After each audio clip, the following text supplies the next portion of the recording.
हे शिव शंकरे भवानी शंकरे उमा महेश्वर तव शरणम् ॐ शिव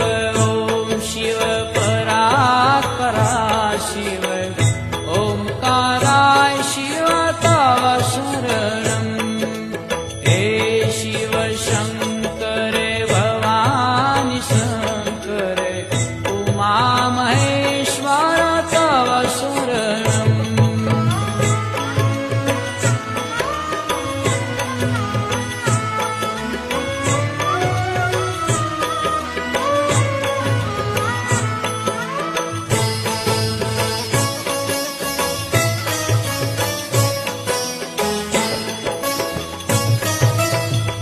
दशभुजमा